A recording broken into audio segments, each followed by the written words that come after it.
Have you ever wondered if AI can actually help you study the Bible, or if it's just another distraction?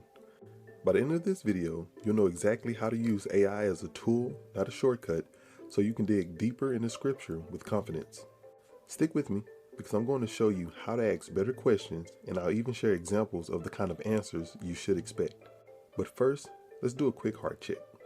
Psalms 139:23 says, "Search me, O God, and know my heart." Before you use any tool, including AI, ask yourself, am I coming to this study humbly or just looking for quick answers? Pray and invite God into your study. Remember, Bible study must start with humility, not just curiosity alone. Here's why this video matters. AI can either help you get lazy or help you go deeper. My goal is to show you how to use it in a way that keeps you anchored in God's Word so you can avoid shallow answers and instead build Bible studies that transform your life and the lives of others. Step 1. Read the full chapter. Don't just grab a verse out of context. Ask yourself, what is God saying here? What words stand out to me? Psalms 119:105 says, "Your word is a lamp to my feet and a light to my path." Don't trade that lamp for a quick AI flashlight. Let's say you're studying Luke 15. Read the whole chapter first, then you could ask AI. Explain the historical and cultural context of Luke 15, especially the parable of the prodigal son. Pause the video here if you'd like to try this prompt in your AI tool. See what kind of answers you get, then come back and let's keep going. You should expect an answer like, in first century Jewish culture, a son asking for his inheritance before his father's death was extremely offensive, basically saying he wished his father was dead. A father running to meet his son was shocking too. Elders didn't run publicly as it was seen as undignified. This act showed incredible grace, pointing to how God runs to welcome us back. That perspective takes you beyond surface words so you can really see what Jesus' original listeners would have felt. What's a Bible story you wish you could understand more deeply? Drop it in the comments. Step 2. Use AI to explore, not escape. Proverbs 2:4-5 says, "If you seek wisdom like silver, you will understand the fear of the Lord." AI can help you dig deeper, but you still have to do the digging yourself. Try this prompt. What is the Greek word for repent in Acts 2:38? And what did it mean to the early church? Pause the video here if you would like to input this prompt in your AI tool and see what it gives you. Then come back so we can break it down together. You should get something like metanoeō, means to change your mind and direction completely.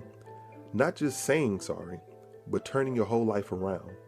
The early church taught that true repentance showed up in your actions, not just your words. That's a game changer for understanding what repentance truly means. But don't just trust AI blindly.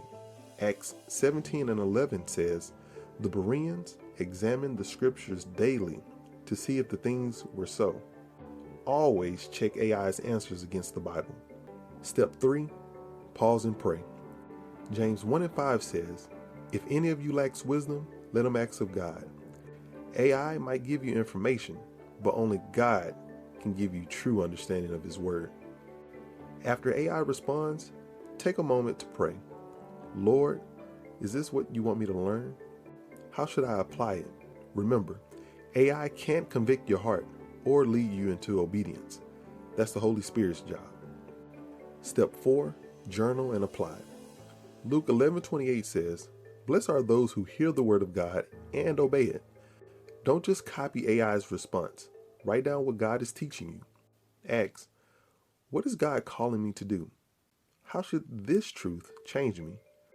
For example, write 3 reflection questions to help me apply Colossians 3:12-17 to my relationships.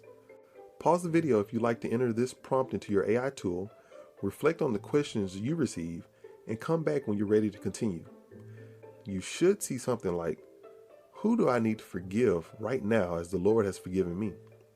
How can I show kindness and humility in a relationship that's difficult? What steps can I take this week to let Christ's peace rule in my heart during conflict? That moves you from reading about forgiveness to actually practicing it. Step 5, Share what you've learned.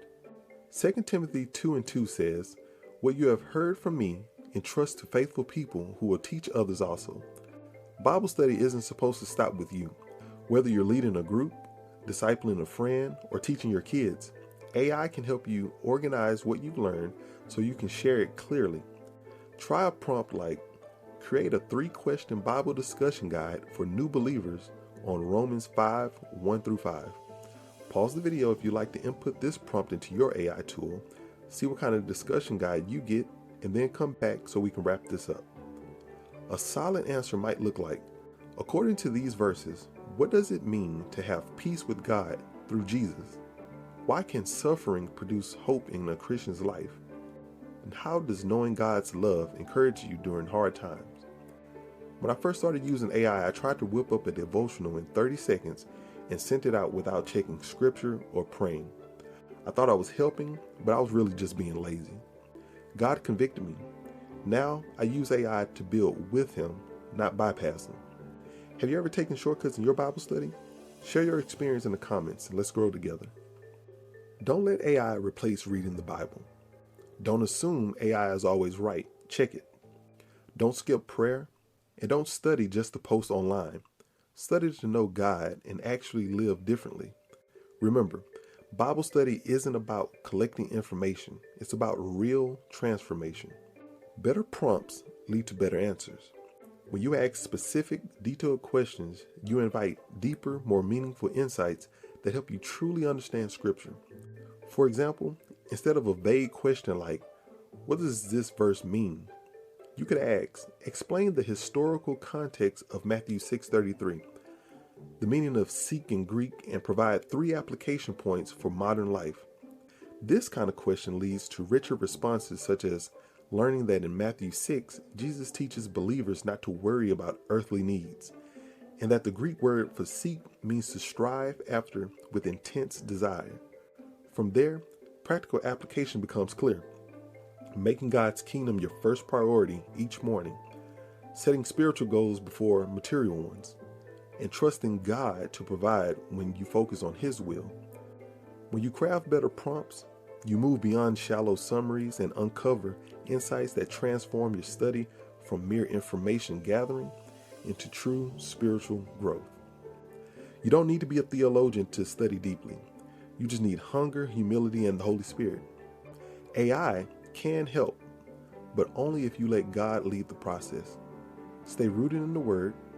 Use AI as a servant, not a teacher. Pray before, during, and after your study. Share what you learn. Apply it to your life. If this video helped you, check the description to download the Bible Study Architect. It's a toolkit packed with guided prompts like these to help you dig deeper and stay true to Scripture. Drop a comment below. What's the hardest part of Bible study for you? Let's grow together. Like, subscribe, and above all, stay rooted in the Word.